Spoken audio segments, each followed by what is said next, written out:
ఇప్పుడు ప్రతి ఒక్కరికి చిన్న పిల్లల నుంచి పెద్దవారి వరకు ఫేవరెట్ పండుగ అంటే హోలీ అనే చెప్పుకుంటారు. కానీ హోలీకి హోలికా దహన్ అనే ఒకటి కూడా దానికి సంబంధించిన స్టోరీ చెప్తూ ఉంటారు. అలాగే కామదహనం అని కూడా అంటారు. అంటే ఎన్ని కథలున్నాయమ్మా ఒక్క హోలీ రోజుకి. అదేదో కలర్ల పండుగ అన్నట్టు చేసుకుంటాం కానీ దాని వెనకాల కథ ఏమిటి? హోలీ చేసుకోవడానికి గల విశిష్టత చెప్పండి అమ్మా. ఇప్పుడు హోలీ అనేది మనకి ఎప్పుడు వస్తుంది? మనకి ఈ యొక్క ఫాల్గుణ మాసంలో పౌర్ణమి రోజు మనకి హోలీ పండుగ చేసుకుంటాం. దీన్నే మనం చెప్పుకున్నట్టుగా మనకి ఈ పౌర్ణమి రోజు సహజంగా ముందరి రోజు కామదహనం చేయడం అనేది జరుగుతుంది. అంటే ఇందులో 2 కథలు ఉన్నాయి. మనం చెప్పుకునే అంటే పురాణ గాథలుగా తీసుకుంటే మనకి 2 కథలుగా కనబడుతుంది. మనకి ప్రకృతి సౌందర్యం ఎలా ఉంటుంది అంటే ఈ సమయంలో ఆకులన్నీ రాలిపోతాయి. కొత్త చిగురు వస్తూ ఉంటుంది. ఆకులు రాలిపోతే మనకి వేప పువ్వు పూతలతో వేప పువ్వు ఉంటుంది. ఎందుకంటే నెక్స్ట్ ఇంకొక 15 రోజుల్లో మనకు ఉగాది ఉంటుంది కదా. సో కాబట్టి అలా ఉంటుంది. అలాగే మనకి చెట్లు రోడ్డు మీద చూడండి, మనకి వెళ్తున్నప్పుడు ఒక రకమైన అరిటాకు కలర్ లో గ్రీనిష్ గా ఉంటూ ఉంటుంది. కొన్ని చోట్ల ఆకులు రాలిపోయి ఇంకా చిగుళ్ళు వస్తూ ఉంటాయి. అయితే ఇక్కడ ఒక పక్కన ఆకులు రాలుతూ ఉన్న సమయాన మనం ఈ పండగ చేసుకోవడం అనేది జరుగుతుంది. ఇది సహజంగా ప్రకృతి సంబంధమైన పండగ. ఓకే. ఇప్పుడు మనకున్న రోజుల్లో కానీ చూసుకుంటే చాలా మంది కలర్స్ వేసేసుకుని హోలీ చేసేసుకుంటున్నారు.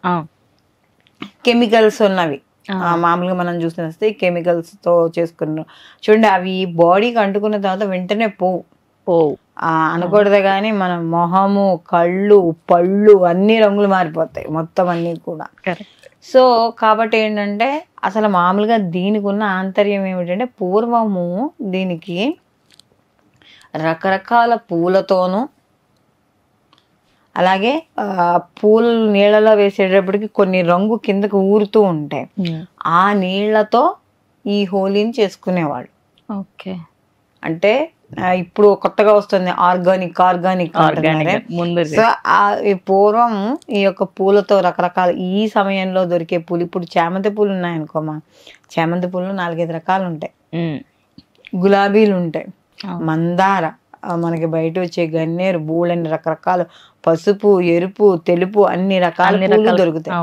అన్ని రకాల పూలతోనూ ఇక్కడ మనకి ఈ హోలీ చేసుకోవడం అనేది జరిగేది. దాని తర్వాత ఇది కాలక్రమేణా ఇవి మనం ఏం చేసామంటే కెమికల్స్ లోకి దిగిపోయాం. మళ్ళీ ఇప్పుడు కొత్తగా మళ్ళీ మొదలు పెట్టారు కెమికల్స్ తగలకూడదు అని చెప్పి. ఇప్పుడు మళ్ళీ ఫ్రూట్ జ్యూసెస్ కానీ లేకపోతే వెజిటేబుల్ జ్యూసెస్, బీట్రూట్, క్యారెట్ ఇలాంటి వాటితో మళ్ళీ రంగులు కలిపి బియ్య పిండి కలిపి జ్యూసెస్ కింద చేసి అవి కూడా బాగుంటాయి. అవి పెద్ద హానికరం కావు. నోట్లోకి వెళ్ళినా ఏం చేసినా కంట్లోకి వెళ్ళినా అవి హానికరం కాదు అని చెప్పి ఇప్పుడు మళ్ళీ కొత్తగా అలా మొదలు పెడుతున్నారు, మళ్ళీ వెనక్కి వెళ్తున్నారు. అయితే దీనికి మనకి చూసుకున్నప్పుడు కూడా ఈ హోలీ పండగ అనేది కరెక్ట్ గా చూసుకుంటే ఇటు శివరాత్రి అయిన తర్వాత 15 రోజులకి, ఇటు ఉగాది ముందర 15 రోజులకి మధ్యలో వస్తున్నాము. అంటే ఇప్పుడు వసంతానికి స్వాగతం చెప్తూ ఈ హోలీ పండుగను చేసుకోవడం అనేది జరుగుతుంది. మనకి అంతే కదా, వసంత ఋతువు వస్తూ ఉంటుంది. వసంత ఋతువుకి స్వాగతం చెప్తూ ఉంటాం. అందుకని చూడండి వసంత సమయంలో మనకి కోయిలు కూస్తూ ఉంటాయి. చెట్లన్నీ కూడా చిగురిచ్చి పచ్చదనంతోనూ వాటితోనూ ఉంటుంది. కాబట్టి ఇది మనకి ఏదైతే వాడిపోయిన ఆకులు అవన్నీ ఉంటాయో దానికి ముగింపు చెప్తూ పచ్చదనానికి అంటే ఇవంతా కూడా అంటే జీవితంలో ఏది ఒక కష్టం వస్తే పువ్వు ఇంకా జీవితమే అయిపోయింది అని అనుకోవడానికి లేకుండా మళ్ళీ మనకు ఇంకో కొత్తదనం వస్తుంది. ఒక చెడు వెనకాల ఒక మంచి ఎలా ఉంటుందో అలాగే దీనికి కూడా ఆకులు, ఇప్పుడు ప్రతి చెట్టుకి ఆకులు రాలిపోతూ ఉంటాయి. అలా అని చెప్పి బాధపడిపోతుంది. మళ్ళీ దానికి ఎదురు వసంత ఋతువు ఉంది. మనకి శిశిర ఋతువులో వాటిలో కాస్త ఆకులు చిగురిస్తే మనకి అలాగే వసంత ఋతువు వచ్చేటప్పుడు కూడా మొత్తం అంతా పచ్చదనంగా ఉంటుంది. సో కాబట్టి ఇక్కడ ఏముంటుంది, దేనికి కుంగిపోకూడదు, జీవితాన్ని ఆనందంగా ఉత్సాహంగా గడపాలి అనే దానికి ఒక ప్రతీకగా మనకి ఈ ప్రకృతిపరమైన పండగ ఈ హోలీ పండగ చేసుకోవడం అనేది జరుగుతుంది. ఇందాక నువ్వు అన్నట్టుగా మనకి ఈ పండగ చిన్న నుంచి పెద్ద వరకు కూడా అందరూ ఎంతో సరదాగా ఆనందంగా చేసుకునేది. అయితే ప్రస్తుతం ఉన్న పరిస్థితుల్లో నీళ్ళకి ఇబ్బంది ఉంది కాబట్టి ఎంతవరకు చేసుకుంటారు, అది లిమిటెడ్గా అయిపోతుంది అది. అయితే ఇక్కడ మరి అసలు ఈ హోలీ పండగ వెనకాల ఉన్న ఆంతర్యం ఏమిటి అని కానీ చూసుకున్నప్పుడు మనకి ఈ హోలీ పండగకి ముందర కామదహనం అనేది వస్తుంది. అది ఎప్పుడు చేస్తారంటే ఫాల్గుణ శుద్ధ చతుర్దశి రోజు రాత్రి, అంటే ముందర రోజు రాత్రి ఈ కామదహనం చేస్తారు. అసలు ఇది కామదహనం అంటే ఏమిటి అంటే, కామము అంటే కోరిక అని చెప్తారు. అయితే మరి ఈ కాముడు అంటే మన్మధుడు, అంటే ఈ కాముడు దహనం అవ్వడం మనకి ఎలా జరిగింది అని చూసుకున్నప్పుడు, ఈ సతీదేవి వియోగంతో బాధపడుతున్న ఈశ్వరుడు ఆయన ఏకాగ్రతతో తపస్సు చేసుకుంటూ ఉన్నాడు. ఇంకెందుకంటే దక్షయజ్ఞం అయిపోయిన తర్వాత సతీదేవి ఆవిడ దీంట్లో పిటాలుగా వెళ్ళిపోయింది. మొత్తానికి ఆవిడ అయిపోయిన తర్వాత ఆయన సతీదేవి యోగంతో ఆయన తపస్సు చేసుకుంటున్నాడు. ఇదే సమయంలో మనకి ఈ యొక్క తారకాసురుడు యొక్క బాధ విపరీతంగా దేవతలకి ఎక్కువైపోయింది. రాక్షసుడు, అందులో రాక్షసుడు అంటే ఏమైనా కాముగా కూర్చుంటాడా? ఏం ఉండడుగా. వాళ్ళ జీవిత లక్ష్యం ఏమిటయ్యా అంటే దేవతలను ఇబ్బంది పెట్టడం, ఏమైనా ఉంటే దేవతల దగ్గర ఏమైనా ఉంటే లాక్కుని రావడం, వాటివన్నీ ఆక్రమించడం, మళ్ళీ దీనికోసం మళ్ళీ ఇంకోళ్ళు ఎవరో ఒకళ్ళు అవతారం ఎత్తడం, దీనికోసం తపస్సులు చేయడం. ఇది మొత్తం మనకి అన్ని పురాణాల ద్వారా మనకి ఏదో రకంగా కనబడుతూనే ఉంటుంది. అయితే దేవతలందరూ అనుకుంటారు ఏమిటి నెల ముక్కు మూసుకుని జపం చేసుకుంటూ కూర్చున్నాడు, ఈ తారకాసుని వధించాలంటే మనకి ఈయన ద్వారా మనకి శివాంశతో ఉన్న ఒక పుత్రుడు రావాలి, అతని ద్వారానే ఈ తారకాసుర సంహారం అనేది జరుగుతుంది. కానీ ఈయనేమో సతీ వియోగంతో ముక్కు మూసుకుని జపం చేసుకుంటున్నాడు ఈయన. కాబట్టి ఈయనకి కాస్త కొంచెం మనం ఈ వివాహం మీద కోరిక కలిగే ప్రయత్నం చేయాలి అని చెప్పి దేవతలందరూ ఈ దేవతలందరూ కూడా కోరుకుని ఈ మన్మధుడి దగ్గరికి వెళ్తారు. వెళ్ళి బాబు నాయన కాస్త నువ్వు ఆ శివుని యొక్క మనస్సుని చెలింపజేయి అని చెప్తారు. కానీ మనమే అక్కడ మరి వాళ్ళ అక్కడ లోక కళ్యాణార్థం కావాలి, తప్పదు. అప్పుడు ఏం చేస్తారు, ఈ ఎవరైతే ఉన్నారో ఈ దేవతలందరూ కలిసి మన్మధుడి దగ్గరికి వెళ్ళి మన్మధుడు చెప్తే ఆయన యొక్క బాణాలని ఈశ్వరుడి మీద వేస్తాడు. అవి ఎటువంటి బాణాలుట? పూల బాణాలు మన్మధుడు అన్నీ కూడా అవే అమ్మవారి చేతిలో కూడా ఉంటాయి. చూడండి, అమ్మవారి చేతుల్లో కూడా లలిత దేవి చేతుల్లో ఉండేవి కూడా పంచబాణాల కింద ఉంటాయి. అవి చాలా మంది అవంటే అవి ఎవరికి వెయ్యాలి అనేది తెలియాలి. ఎవరి మీద పెడితే వాళ్ళ మీద వేయకూడదు. అయితే ఇప్పుడు ఏం చేశారు, ఈశ్వరుడి మీద వేసాయి. ఈశ్వరుడి మీద ఆ బాణాలు ఏమైనా పనిచేస్తాయా? ఏమీ పనిచేయవు, అవి నిర్వీర్యం అయిపోయాయి. కానీ ఆయన కోపం వచ్చింది. మరి ముక్కంటి 3 కళ్ళు ఉన్నవాడు కోపం వచ్చి 3వ కన్ను తెరిచాడు. 3వ కన్ను తెరిచి ఎదురుకుండా ఉన్న మన్మధుడు భస్మం అయిపోయాడు.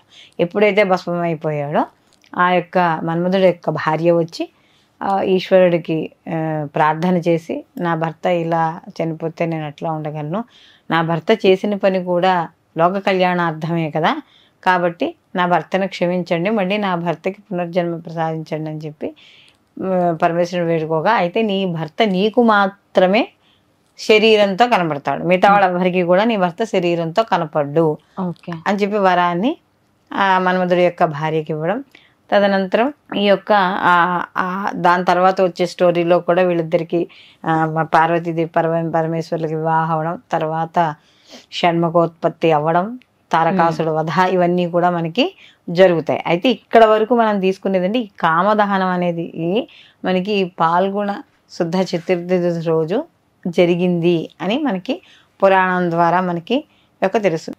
అమ్మ, చాలా మంది ఇప్పుడు కామదహనం అనగానే కోరికల్ని దహనం చేయాలి అంటారు. కానీ మన వాళ్ళకి ఏమర్థమైందంటే, జనాలలో చాలా మందికి ఇప్పటికి నేను ఊర్లోకి వెళ్ళినప్పుడు పాత కట్టెలు, చీరలు, వాళ్ళ ఇంట్లో ఏమైనా పెట్టెలు ఏమైనా ఉంటే అవి దహనం చేస్తూ ఉంటారు, కానీ కోరికల్ని దహనం చేయరు. అసలు నిజానికి కామదహనానికి వెనకాల ఉన్న అసలు రహస్యం ఏంటమ్మా? ఇప్పుడు కామదహనము అంటే, కామము అంటే కోరికే. అది ప్రతిదీ చెడుదవ్వాలని లేదు, కానీ ఏంటంటే ఏదైనా ఒక కోరిక మితిమీరినప్పుడు అది పరాకాష్ఠకి వెళ్ళినప్పుడు దాని నుండి వచ్చే పరిణామాలు వ్యతిరేకంగా ఉంటాయి. ఓకే. ఏది ఎంతవరకు ఉండాలో, ఇప్పుడు ఒక వ్యక్తి ఒక డబ్బు సంపాదించాలనుకున్నప్పుడు అంతవరకునే డబ్బు సంపాదించి తన జీవన విధానానికి, తనకు అత్యవసరమైన ఖర్చులకి, తన ఇంట్లో తనకి, తన భార్యకి, తన పిల్లలకి సరిపడేది ఉండి తిండికి, గుడ్డకి, నీడకి లోటు లేకుండా ఉన్నంత కాలము అతనికి ఆ డబ్బు చెడు చేయదు. ఎప్పుడైతే అత్యాశ పెరుగుతుందో, పెరిగిన కొలిది కష్టాలు ఎక్కువ అవుతాయి. అనుకుంటాం డబ్బు ఉంటే సుఖం ఉంటుంది అనుకుంటాం, కానీ దాని నుండి కష్టాలు ఎక్కువ. అంటే ఒకదాని తర్వాత ఒకటి కోరిక వస్తూ ఉంటుంది. ఓ కారు కొనుక్కున్నాం, ఇంతకన్నా పెద్ద కారు కొనుక్కుంటే బాగుంటుంది, దానికోసం ఏదో రకంగా డబ్బు సంపాదించాలనే ఒక్కోసారి అధర్మ మార్గాన్ని కూడా వెళ్లాల్సి వస్తూ ఉంటుంది. సో ఏమవుతుందంటే ఈ కోరిక అనేది ధర్మబద్ధమయ్యి మనకి ఉన్నప్పుడు అది ఎటువంటి చెడు చేయదు. అది ఏ కోరికైనా సరే ధర్మబద్ధమైన కోరిక వ్యక్తిని నాశనం చేయదు. ఏదైతే అధర్మంగా వెళుతున్నామో ఆ కోరిక మనిషిని అప్పుడు కాకపోయినా తర్వాతనైనా కూడా నాశనం చేస్తుంది అనడానికి మనకి ఈ యొక్క చెప్పుకోవడం అనేది జరుగుతుంది. అయితే కామదహనాన్ని కూడా ఎలా చేస్తారంటే, ఇప్పుడు కొంచెం మనకి జనాలు హడావిళ్ళు, కానీ మామూలుగా అయితే ఒక 4 కూడళ్ళలో ఒక చౌరస్తా ఉంటుంది చూసారా, అట్లా కానీ లేకపోతే 2-3 వీధులు వాళ్ళందరూ కలిసి మన ఈ పండగ ఎలా చేసుకుంటాం, భోగి, అలాగే దీన్ని చేసుకోవడం అనేది జరుగుతుంది. కామదహనాన్ని కూడా అలాగే చేస్తారు దీన్ని. అమ్మ, మరి హోలిక దహనానికి సంబంధించి కూడా ఒక కథ ఉంది అంటారు, దాని గురించి కూడా కొంచెం వివరించండి అమ్మ. ఇప్పుడు దీన్ని అందుకనే హోలికా పౌర్ణమి అని కూడా చెప్తూ ఉంటాం. మామూలుగా చాలా మంది అంటే హోలీ అని చెప్పేస్తుంటాం, హోలికా పౌర్ణమి అని చెప్తాం. ఈ హోలిక అనే ఆవిడ మామూలుగా హిరణ్యకశిపుడు ఉన్నాడు కదా మన ప్రహ్లాదుడి యొక్క తండ్రి, ఆవిడ యొక్క చెల్లెలు. అంటే ఈయనకి ప్రహ్లాదుడికి మేనత్త. అయితే ఆవిడకి కొన్ని దివ్య శక్తులు ఉన్నాయి. ఓకే. ఎలాంటివి? అంటే దివ్య శక్తులు అంటే మామూలుగా కొన్నింటికి ఆవిడకి శక్తులు ఉన్నాయి. అంటే ఇప్పుడు ఆవిడ ఒక మండుతున్న అగ్నిలోకి వెళ్ళింది అనుకో, ఆవిడ దహనం అయిపోదు. ఓకే. అలాంటివి కొన్ని ఆవిడకి శక్తులు, అతీత శక్తులు మిగిలిన వాళ్ళకన్నా కొద్దిగా ఆవిడకి ఎక్కువ ఉన్నాయి. ఓకే. అయితే ఈ హోలికకు ఉన్నాయి. అయితే ఇక్కడ ఏమైందంటే ఈ ప్రహ్లాదుడు ఎప్పుడూ కూడా హరినామస్మరణ చేసుకుంటూనే ఉండేవాడు. ఇక్కడ ఎప్పుడైతే ఈ హిరణ్యకశిపుడు రాజు అయ్యాడో, మన సినిమాల్లో కూడా మనం చూస్తూ ఉంటాం, మన పురాణాలు చదువుకున్నప్పుడు కూడా, ఎప్పుడైతే తను రాజు అయ్యాడో అసలు ఎవ్వరూ కూడా హరినామస్మరణ చేయడానికి వీల్లేదు అని చెప్పి అందరి చేత మొత్తం రాజ్యం అంతా కూడా దండోరా వేయించి అన్నీ చేయించి కేవలం తన నామాన్నే జపిస్తూ ఉండాలి అని చెప్పి చెప్తూ ఉంటాడు కదా. సో ఎప్పుడైతే ఈయన ఇట్లా జరిగిందో, మనకి ఈ హరినామస్మరణ చేసుకుంటూ ఉన్న ఈ యొక్క ప్రహ్లాదుణ్ణి చంపడానికి విశ్వ ప్రయత్నాలు చేస్తాడు, శిక్షించడానికి తండ్రి. లోయలో పాడేద్దామని, సముద్రంలో పాడేద్దామని, నాగపాము కటిక అదేంటంటారే పాముల విషయం, సర్ప విషయాన్ని తాగించడం, ఇలా ఏనుగులతో తొక్కించడం, ఇలాంటివన్నీ చేస్తూ ఉంటాడు. కానీ ఆ యొక్క హరినామ యొక్క దాన్ని ఏమిటంటారంటే హరినామ యొక్క పవర్తో మొత్తం అదంతా కూడా ఆయన దాటుకుని రావడం ఇదంతా కూడా జరుగుతూ ఉంటుంది. ఇలా కాదు అని చెప్పి ఆలోచిస్తాడు. ఎవరైనా నార్మల్ మనుషులు కానీ అగ్నిగుండంలోకి వెళితే వాళ్ళు కాలిపోతారు. కానీ ఈ యొక్క హోలిక ఏదైతే ఉందో ఈవిడ కాలదు. ఎందుకంటే ఈవిడికి ఏదో పక్కన కాస్త దివ్య శక్తులు ఉన్నాయి కదా అనే ఉద్దేశంతో ఏం చేస్తాడంటే ఈ హోలికకి ఈ ప్రహ్లాదుని ఇచ్చి అగ్ని ప్రవేశం చేయిస్తాడు. అప్పుడు ఏమనుకుంటాడు, కొడుకు చచ్చిపోతాడు, తన చెల్లెలు బయటకు వచ్చేస్తుంది. కానీ ఇక్కడ ప్రహ్లాదుడు ఏం చేస్తాడు, భగవన్ నామ స్మరణ చేసుకుంటూనే ఉంటాడు, నారాయణ స్మరణ. ఎప్పుడైతే నారాయణ స్మరణ చేసుకుంటూ ఉన్నాడో ఈ హరినామ స్మరణ చేసే సమయానికి ఆయన మామూలుగా వచ్చేస్తాడు, ఈవిడ దహనం అయిపోతుంది.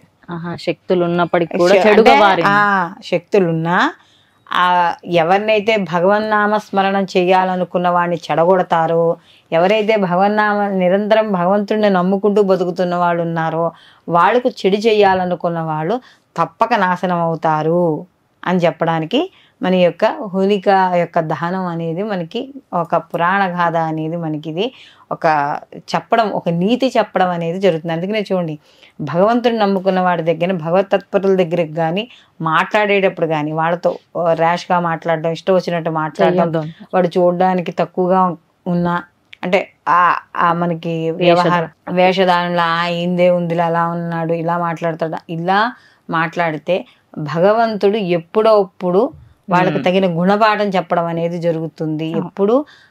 ఎప్పుడు భగవత్ తత్పరుల జోలికి వెళ్ళకూడదు.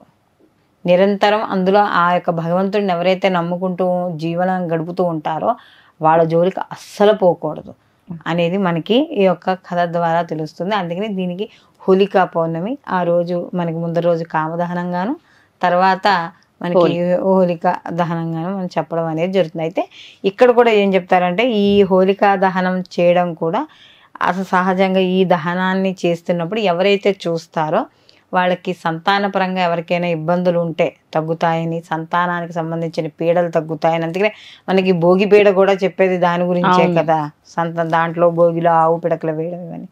సో ఇది కూడా సేమ్ అంతేనమ్మా. ఇదే ఎవరైతే చేసుకుంటారో వాళ్ళకు కూడా సంతాన విషయాల్లో కానీ, బాధలు కానీ, శత్రు బాధలు కానీ ఇవన్నీ కూడా తగ్గుతాయి అని చెప్పడం.